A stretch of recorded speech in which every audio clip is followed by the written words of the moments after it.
I, 30F, need to start by saying that meeting my boyfriend Jackson, 36M, saved my life in many ways. A year ago, I was in the darkest place I'd ever been, drowning myself in alcohol every night, barely functioning at work, and pushing away everyone who cared about me.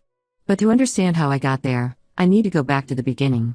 2 years ago, I met Larry at the marketing firm where I worked. He joined as a new project manager, and from day one, there was this instant connection between us. Larry was charming, successful, and seemed to understand me in a way no one else did. We started having lunch together, then after work drinks, and soon we were dating.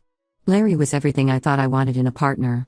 He was attentive, caring, and always made time for me despite his busy schedule.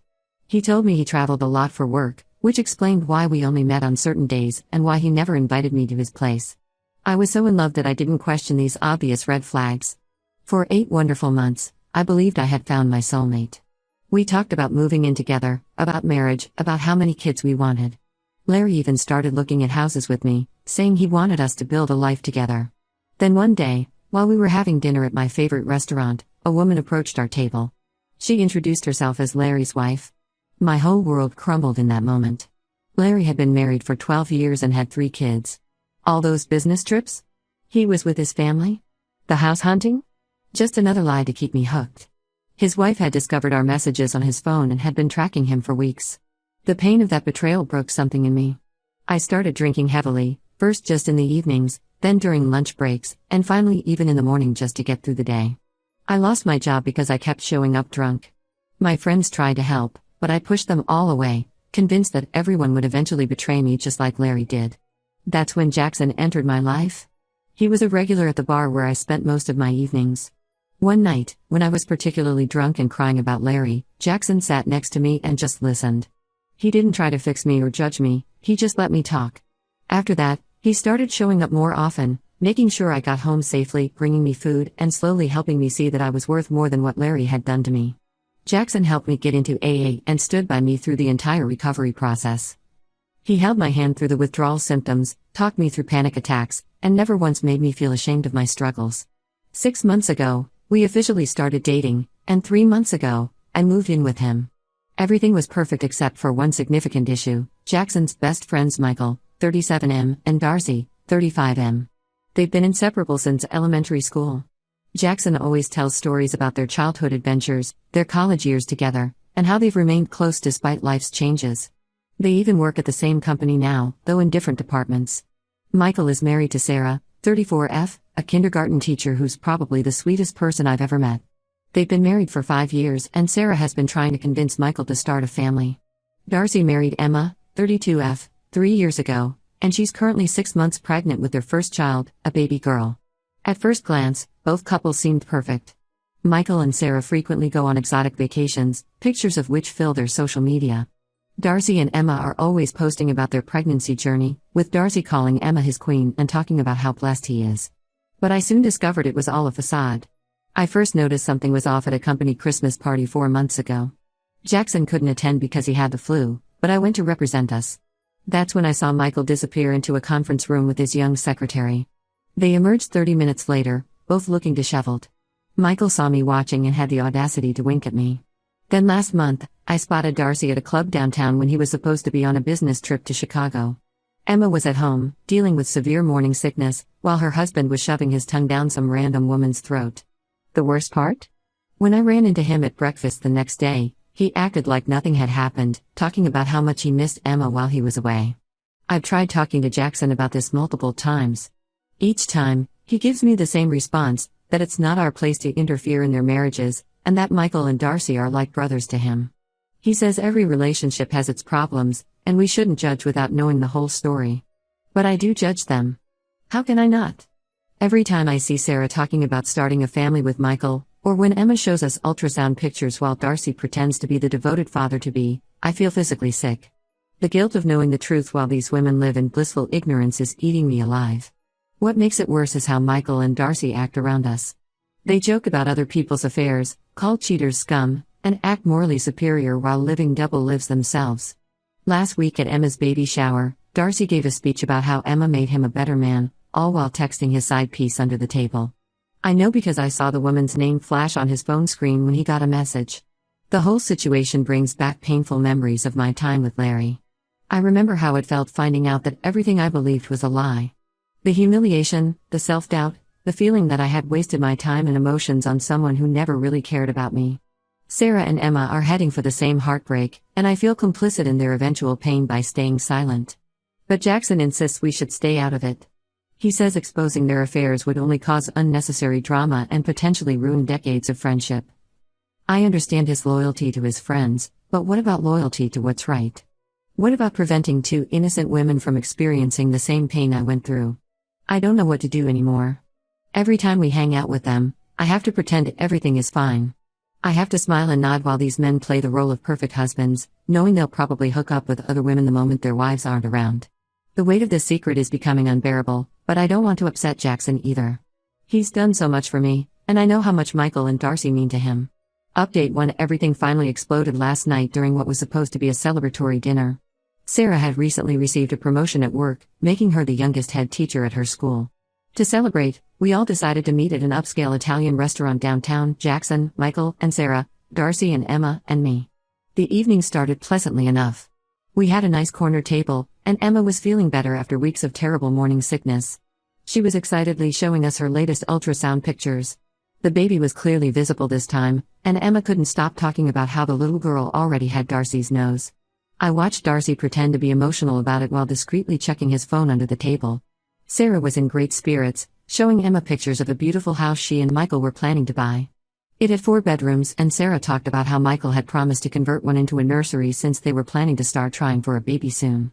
Michael smiled and kissed her cheek, acting like the perfect husband, while I knew he had been with his secretary just 2 days ago.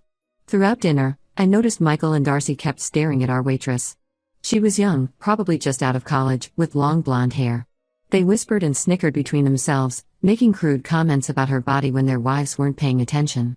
It reminded me so much of how Larry used to check out other women when he was with me, probably laughing at how stupid and naive I was. I started drinking wine to calm my nerves. Usually, I'm very careful with alcohol given my history, but tonight I needed something to help me cope with the situation. 1 glass turned into 3, then 4. The more I drank, the harder it became to watch this farce play out. When the waitress came to clear our appetizer plates, I saw Michael smoothly slip her his business card while Darcy made suggestive eyes at her. After she walked away, they exchanged knowing looks and laughed, making disgusting comments about what they'd like to do to her. Their wives were completely absorbed in their conversation about the new house and didn't notice. The alcohol was really hitting me by this point, and memories of Larry kept flooding back. I remembered how devastated I was when his wife confronted us at the restaurant. How humiliated I felt realizing everyone probably knew I was the other woman. How much I wish someone had told me the truth sooner. Then the waitress returned with our main courses. This time, Darcy was even more obvious with his flirting. He made a show of asking about the specials, leaning in too close while she spoke, while Michael openly stared at her chest. When she left, they high-fived under the table like teenagers. Something in me snapped. I couldn't take it anymore. I stood up abruptly, knocking over my wine glass in the process. The red wine spread across the white tablecloth like blood, but I barely noticed. I pointed at Michael and Darcy, my hand shaking with anger and alcohol. I turned to Sarah first. I told her everything about Michael and his secretary, how I saw them coming out of the conference room at the Christmas party, how they hadn't even tried to hide their disheveled appearance. Then I faced Emma and revealed that Darcy's business trip to Chicago last month was actually spent at Club Azure downtown, where I saw him making out with some woman while Emma was homesick with morning sickness. The restaurant went completely silent. Sarah's face drained of all color, while Emma's hands went protectively to her pregnant belly as she started crying. Jackson tried to control the situation, telling them I was drunk and that my past trauma with Larry was making me see things that weren't there. But I wasn't done. I told them about the inappropriate texts, the dating apps I'd seen on Darcy's phone, and how they'd just been hitting on the waitress right in front of their wives. By this point, other diners were openly staring at our table. Sarah suddenly grabbed Michael's phone from his jacket pocket. Despite his protests, she found dozens of explicit messages between him and his secretary. Emma checked Darcy's phone and discovered multiple dating apps and conversations with other women, including plans to meet up when he was supposedly working late. The scene that followed was chaos. Sarah threw her full glass of red wine in Michael's face, screaming about how they'd been trying for a baby while he was sleeping with his secretary. Emma was sobbing uncontrollably, asking Darcy between hiccups how he could do this to her and their unborn daughter. The restaurant manager asked us to leave after Sarah started throwing breadsticks at Michael. In the parking lot, Michael and Darcy turned their rage on me. They called me every horrible name they could think of, saying I had no right to destroy their marriages. They threatened to cut Jackson out of their lives if he didn't break up with me immediately. Sarah and Emma left together in Sarah's car, both crying and holding each other. Michael and Darcy stormed off separately, leaving me alone with Jackson. The drive home was completely silent. Jackson hasn't spoken a word to me since we got back, except to say he needed space to process everything. I'm writing this from our guest bedroom, where I've spent the night alone. I don't regret telling Sarah and Emma the truth, they deserve to know what kind of men they married. But every time I think about Jackson's silence, I feel sick to my stomach. I might have lost the man I love because I couldn't keep quiet about his friends' betrayals. Update 2: After maintaining complete silence for 2 weeks, Jackson finally confronted me yesterday. His reaction was worse than I had imagined. He came home from work, slammed the door, and started yelling before I could even say anything. Both Michael and Darcy's marriages have completely fallen apart. Sarah moved out the morning after the dinner and is staying with her sister. She went to Michael's office the next day and created a huge scene with his secretary. She threw all his clothes on the office lawn and told everyone about his cheating. The secretary quit that same day. Michael got called into HR and was removed from several important projects. Emma's situation is even worse. The stress of discovering Darcy's infidelity caused her blood pressure to spike dangerously. She had to be rushed to the hospital with pregnancy complications. She's stable now, and thankfully the baby is okay, but her doctor has ordered complete bed rest for the remainder of her pregnancy. She's staying at her parents' house and has already contacted a divorce lawyer. Jackson was livid about how publicly I exposed everything. He said I had no right to blow up 2 marriages just because I was triggered by my past with Larry. According to him, I could have handled it privately or minded my own business. He said I not only humiliated Michael and Darcy but also their wives by creating such a scene at the restaurant. What made everything worse was that Michael and Darcy had given Jackson an ultimatum. Either he breaks up with me, or they'll end their 25-year friendship. They're blaming me for destroying their marriages and say they can't be friends with someone who would stay with a vindictive homewrecker like me. We had a massive fight about it. I reminded Jackson how he had helped me when I was destroying myself after Larry's betrayal. How could he now defend 2 men who were doing the exact same thing to their wives? I asked him if he would have preferred that Larry's wife never told me the truth. Would he have rather found me dead from alcohol poisoning, never knowing why the man I loved betrayed me? Jackson shot back saying it wasn't about defending them, it was about me overstepping boundaries and making decisions that weren't mine to make. He said Michael and Darcy were like brothers to him, and now he's lost them because I couldn't control myself. He even suggested that maybe I was jealous of their happy marriages and wanted to destroy them. That's when I really lost it. I told him their marriages weren't happy, they were built on lies just like my relationship with Larry was. I asked him if he would keep quiet if he knew I was cheating on him. His silence spoke volumes. The fight continued for hours. Jackson brought up how Michael and Darcy had always been there for him. How they supported him through his parents' divorce, helped him find his first job, and were the first to welcome me into their group despite my questionable past with alcohol. He stormed out around midnight and didn't come home until morning. When he returned, he had a packed bag with him. He said he needed time away from me to think about everything. He's gone to stay with his sister for a while. Before leaving, he said he doesn't know if he can forgive me for costing him his best friends. I've been sitting in our empty apartment since he left, wondering if I did the right thing. Sarah called me yesterday, crying and thanking me for telling her the truth. She said she had suspected something was wrong but had been too afraid to look deeper. She found out Michael had been sleeping with his secretary for over a year. Emma texted me this morning. She said that while she wishes she had found out differently, she's glad she knows before the baby arrives. Her parents are helping her set up a nursery at their house, and she's decided to give the baby her maiden name. But despite knowing I did the right thing, watching Jackson walk out that door broke my heart.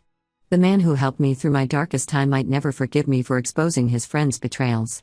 I keep replaying the dinner in my head, wondering if I could have handled it differently. But then I remember the look on Sarah's face when she saw those messages, and Emma's hands protectively covering her pregnant belly as she cried, and I know I couldn't have stayed silent. Update 3: It's been 3 months since everything fell apart, and I finally feel ready to share how things ended. After staying with his sister for 2 weeks, Jackson came back home, but things were never the same between us. He spent most of his time at work or locked in the guest room, barely speaking to me except when necessary. I tried to make things work. I apologized for the public way I handled the situation, though not for telling the truth. I suggested couples counseling, but Jackson refused, saying the problem wasn't our relationship, it was my inability to mind my own business. The final breaking point came last week. I was doing laundry when I overheard Jackson on the phone with Michael in the guest room. He was apologizing for not controlling his girlfriend better and promising to fix things. He told Michael that I was just damaged from my past with Larry, and that he could convince me to apologize publicly for spreading lies about them. That conversation made me realize that Jackson wasn't the man I thought he was. The person who had held me through withdrawal symptoms, who had shown such compassion when I was struggling with Larry's betrayal, was now actively trying to help cover up his friend's cheating. He was willing to make me look like a liar just to salvage his friendships. I waited until he left for work the next day, packed all my things, and moved out. I found a small apartment across town and sent him a message saying it was over. He tried calling multiple times, then showed up at my workplace. He said he was just trying to keep peace between everyone, that losing his best friends was killing him. I told him that I couldn't be with someone who would choose to support cheaters over doing what's right. Sarah's divorce from Michael is almost finalized now. She sold their house and has been excelling at her new job as a principal at a different school. She started dating one of the dads from her old school, someone who had also gone through a divorce because of cheating. They're taking things slow, but she seems happier than I've ever seen her. Emma gave birth to a healthy baby girl last week. She named her Lily, after her grandmother, and gave her her maiden name. She's fighting for full custody and will likely get it given Darcy's history of infidelity and the stress he caused during her pregnancy. Her parents, who had always treated Darcy like a son, have completely cut contact with him. Michael and Darcy aren't doing so well. After the secretary quit, rumors spread at their company. Michael was passed over for a major promotion he was supposed to get. Darcy's real estate business has taken a hit since Emma's father was one of his biggest investors. They're both living in Darcy's old bachelor pad, still trying to convince everyone that I'm the villain who ruined their perfect lives. Jackson sends me texts sometimes, usually late at night, saying he misses me and that we can work things out. But I've realized that what I thought was strength in him, his loyalty to his friends, was actually cowardice. He'd rather support wrong actions than risk losing old friendships. I've been sober for 3 months now, despite everything that's happened. Sarah, Emma, and I have become close friends. We meet for coffee every week, and I'm going to be Lily's godmother. Sometimes doing the right thing costs you relationships, but I'd rather be alone than silence my conscience to keep people happy. I don't regret telling those women the truth, and I never will. As Emma said to me yesterday, you saved us from wasting more years of our lives with men who didn't deserve us. That means more to me than any friendship or relationship ever could.